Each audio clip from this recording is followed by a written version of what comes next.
Marco Simoncelli.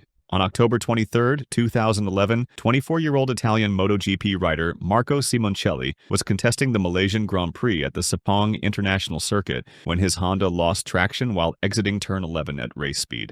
He slid across the track and veered into the racing line, where the fallen rider was violently struck by the oncoming machines of Colin Edwards and Valentino Rossi.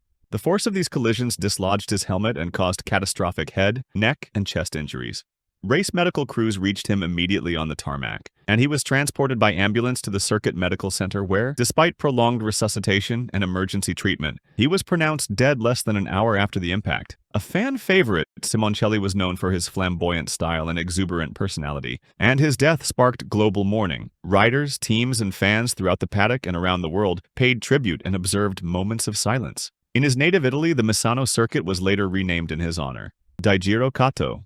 On April 6, 2003, Daijiro Kato was contesting the MotoGP season opener at Suzuka Circuit when exiting the high-speed 130R and braking to negotiate the Casio Triangle chicane. His Telefonica Movistar Honda RC211V suddenly entered an uncontrollable, oscillating weave that threw the bike into the left side tire barrier and then into a foam crash barrier. Because a gap existed between the tire and foam stacks, Kato's head struck the exposed edge of the barrier, producing catastrophic head, neck, and chest trauma and dislocating the joint at the base of the skull. He was resuscitated on scene, treated in the infield medical center, and airlifted to hospital. He spent 2 weeks in a coma and died in the early hours of April 20, 2003, with the official cause of death recorded as a brainstem infarction. An official inquiry concluded the crash was probably triggered by a high-speed loss of control, specifically a rear grip and oscillation problem that pitched the machine into the barriers, which simultaneously raised serious questions about the trackside protection at the impact site.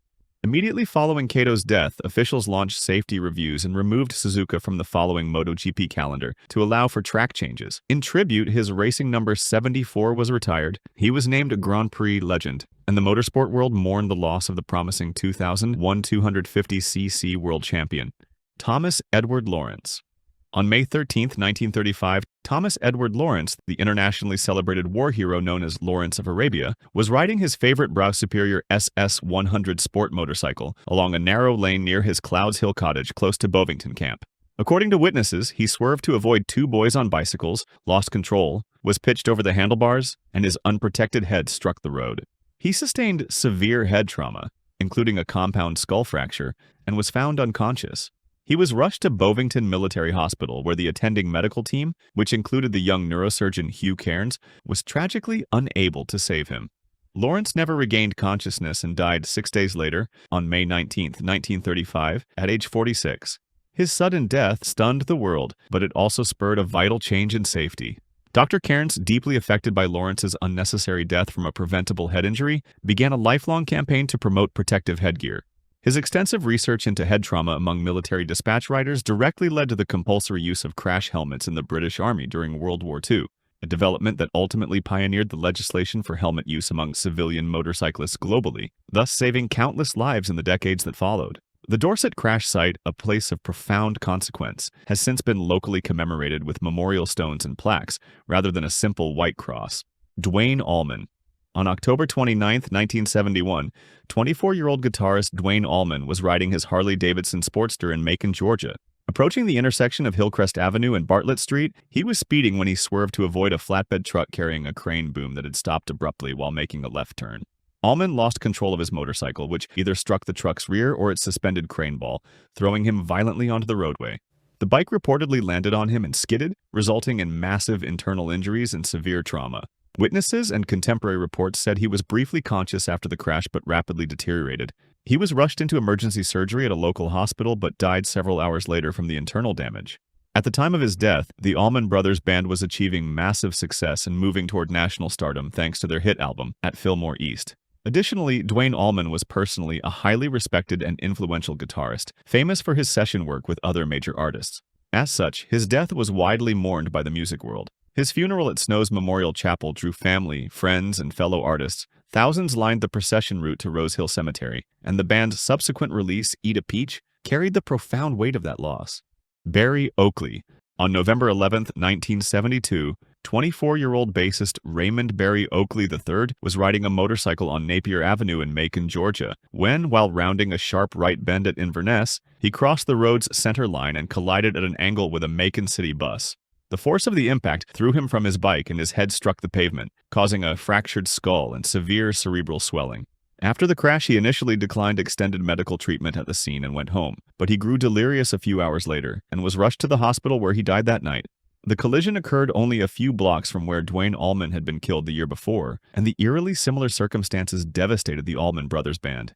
Oakley was later buried beside Duane in Macon's Rose Hill Cemetery, and his partner's child Barry Duane Oakley was born after his death. Mitch Lucker. On October 31, 2012, Suicide Silence frontman Mitch Lucker, aged 28, was riding his Harley-Davidson on Main Street in Huntington Beach late on Halloween when he lost control and collided forcefully with a roadside light pole. He was thrown from the motorcycle, struck the pavement, and sustained severe traumatic injuries that emergency crews treated at the scene before transporting him to UCI Medical Center, where he was pronounced dead at 6:17 a.m. the following day.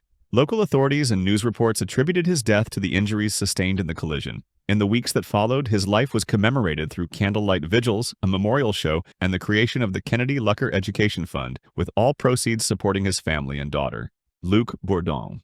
On May 29, 2008, Vancouver Canucks defenseman Luc Bourdon, aged 21, was riding a Suzuki GSX-R sport bike on a rural road between his hometown area of Shippagan and Lamake in northern New Brunswick when he lost control. The high-performance motorcycle crossed the center line into the path of an oncoming tractor-trailer, resulting in a violent collision. He was subsequently pronounced dead at the scene by emergency responders. Bourdon, a highly regarded young defenseman who had been selected in the first round by the Canucks and was seen as a promising NHL prospect, was mourned across the hockey community. The Canucks, teammates, Hockey Canada, and other clubs issued public statements of condolence, held tributes, and observed moments of silence, while memorials and funerals in his home region brought together family, friends, and fans to honor his memory. Treat Williams.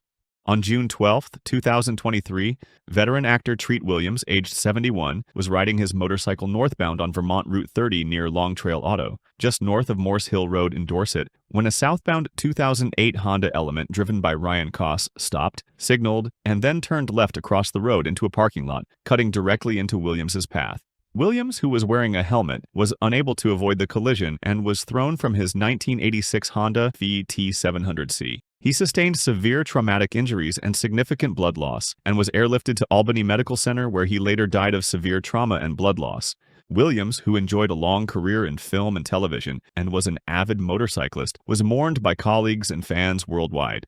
Vermont authorities pursued charges against the driver, Ryan Koss, which ultimately resulted in a plea of negligent driving, with death resulting and a deferred sentence. Nonetheless, Williams' sudden death prompted widespread tributes and renewed discussions about motorcycle safety. If you like this video, subscribe for more.